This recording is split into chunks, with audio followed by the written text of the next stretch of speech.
엔젠시스 임상 3상 연기와 관련해서 헬릭 스미스 측이 현재 기자회견을 이어가고 있는데요. 현장 연결해서 관련 내용 들어보도록 하겠습니다.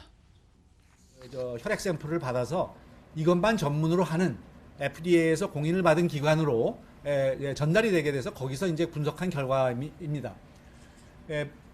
임상 이상 데이터가 워낙 깨끗하게 나왔기 때문에 임상 이상 데이터를 기준으로 이 약물의 양이 혈액 내 양이 얼마인지를 보여드리겠습니다. 이 약물은 DNA 즉 유전자 그 유전 물질이기 때문에 그 유전자의 양을 측정합니다. PCR이라는 기법을 통해서. 플라시보 경우에는 이게 로그 스케일인데 100, 1000, 만, 10만, 100만, 1000만 이렇게 가게 되는데 플라시보 스케일에서는 100을 넘어가는 경우가 거의 없습니다. 그러니까 즉 우리 혈중에서 100카피가 그래서 정확히 말씀드리면 지놈 DNA의 그 밀리그램당 그 우리의 약물의 숫자가 몰레큘의 숫자가 100이 넘어가는 경우가 없고 제일 극단적으로 많이 올라갔던 케이스가 300개입니다. 그러니까 300개인데 300개이고 우리 약물 같은 경우는 기본적으로는 10만에서 한 100만 개 정도가 보입니다. 그런데 아주 그 놀랍게도 그리고 굉장히 실망스럽게도 혈액에서 여기서 보시면 아시겠지만 1000개가 넘는 사람, 10,000개가 넘는 사람, 10만 개가 넘는 사람 해서 토탈 1000개가 넘는 사람을 한 36명을 발견을 했습니다. 1000개라고 하는 숫자는 임상 이상에 대비하면 이 위가 넘는 겁니다. 즉 이상에서는 볼 수 없었던 현상이죠. 반면에 BM202 즉 우리 약물을 받은 군에서는 좀 예외적으로 낮은 농도, 다시 말씀드리면 이 경우에는 10의 3승이 1000개가 안 되는 숫자입니다. 이상이랑 비교를 해보면 1000개가 안 되는 숫자가 이 정도입니다. 그러니까 1000개가 안 되는 숫자가 임상 이상에서도 있지만 그거는 지극히 예외적인 케이스고 대부분은 10,000개가 넘고 특히 그 평균이 약 한 10만에서 100만을 왔다 갔다 해야 되는데 이번 경우에는 1000개가 안 되는 사람이 한 30명이 된 거죠. 즉 다시 말해서 지금으로서는 가장 합리적인 의심이 한 30명 정도가 플라시보를 받을 사람이 약물을 받은 것 같고 아마 또 약물을 받아야 될 사람에서 혹시 약물이 들어가지 않거나 또는 플라시보가 들어간 게 아닌가라는 그런 의심을 하게 됩니다. 그래서 물론 이 의심은 뭐 여러 원인이 있을 수도 있기 때문에 원인을 추적 중에 있습니다. 그 전반적인 플로우를 한번 보여드리면 저희 약물을 만들어내는 장소는 두 곳입니다. 그래서 벌크, 원료가 만들어지고 영국에서 만들어집니다. 여기에서 액체 상태로 미국에 있는 캘리포니아로 들어와서 캘리포니아에서 완제가 만들어집니다. 완제 회사에서 레이블링이 되고 라벨링이 되고 이거는 드락 디팟이라고 하는 임상 시험을 위해서 특별히 의약품만 전문적으로 보관하는 그러한 그 공인 기관들이 있습니다. 그 기관에서 보관을 하고 있다가 병원에서 이제 앞으로 일주일에 환자 옵니다.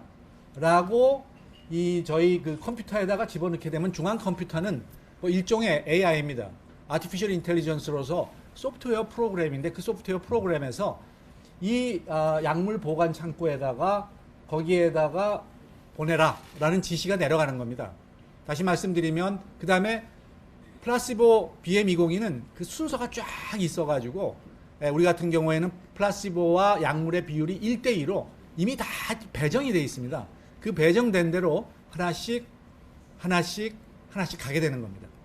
그래서 이런 과정을 거치고 병원에 환자가 오면 주사를 아까 같이 제로 14일째, 3개월 후에 90일째, 104일째 맞고 그 다음에 혈액 샘플 채취를 병원에서 하고 그 병원에서 채취된 샘플이 이 경우에는 네바다에 있는 그 리서치 기관으로 가서 분석이 되게 됩니다. 제가 말씀드리는 양력학 데이터는 바로 이 그룹에서 이 분석에서 나온 겁니다. 이 약물이 어디서 잘못됐을까는 뭐 여러 군데가 될 수 있습니다. 저희가 지금 별표로 한 기관들을 다 지금 즉 다시 말해서 분석실, 병원, 또 그다음에 보관 장소, 그다음에 레이블링을 붙이는 완제품대 이 군데를 지금 현재 정밀 조사를 시작을 이미 한 상태입니다. 뭐 앞으로 한 몇 주 정도면 어디에서 어떤 실수가 있는지는 밝혀질 예정으로 있습니다.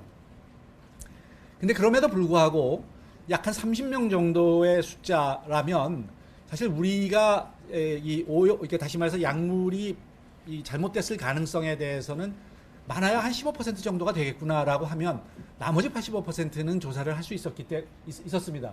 그래서 제한된 범위에서나마 우리 BM 약물의 유효성을 확실하게 좀 판단을 여태까지 자금을 투여해서 시간을 투여해서 했기 때문에 최대한의 데이터를 뽑기 위해서 약물을 분석을 하고 다음 3상을 할 가치가 있는가를 판단을 하고 뿐만이 아니라 다음 3상을 하게 된다면 그 임상 디자인을 어떻게 할까, 또 어떠한 우리가 좀 개선할 방법은 없을까라는 걸 알기 위해서 상세하게 분석에 들어갔습니다.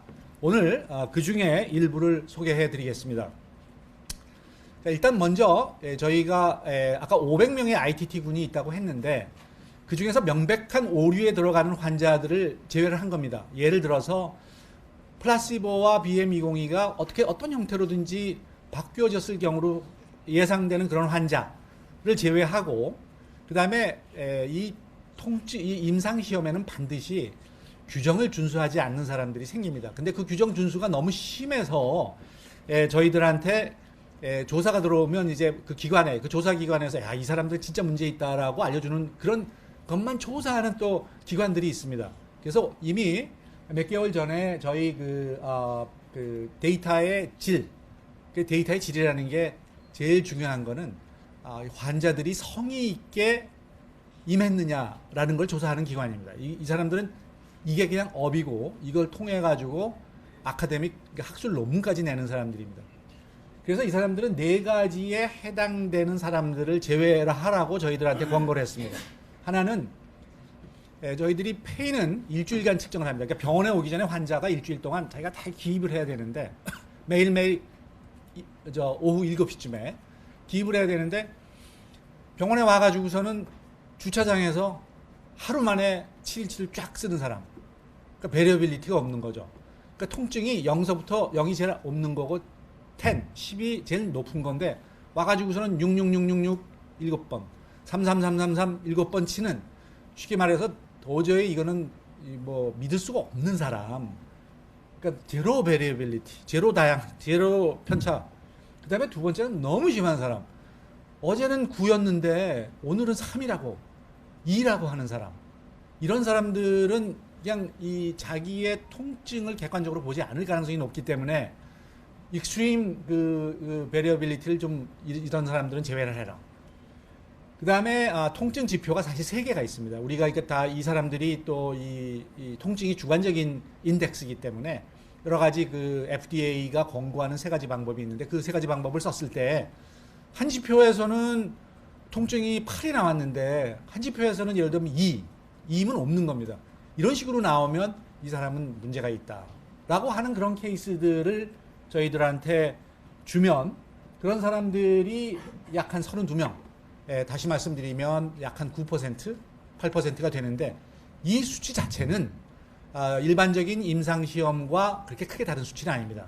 오히려 다른 데서는 더 많을 수도 있고요, 사실은. 그래서 이런 정말 예외적인 그룹들을 좀 빼고 보니 조정된 ITT, 어드저스티드 ITT가 약 한 438명이 됩니다. 이 사람들에 대해서 이제 분석을 한 결과를 말씀을 드립니다. 이 분석을 하게 하는 이유는 저희도 아까 말씀드렸지만 보통 3상 하나 하는데 한 500억씩 듭니다. 따라서 과연 다음 3상들에 대해서 우리가 500억을 투자할 수 있는 가치가 있는가를 결정을 해야 되기 때문에 저희로서는 굉장히 냉정하고 객관적으로 이 데이터를 봐야 됩니다. 여기 보시는 것처럼 이게 통증 3개월, 6개월, 9개월입니다. 그러니까 중요한 거는 P-밸류, 즉 플라시보와 그 다음에 약물 간의 차이를 보는 건데 3개월째의 P-밸류가 지금 우리 약물이 0.0089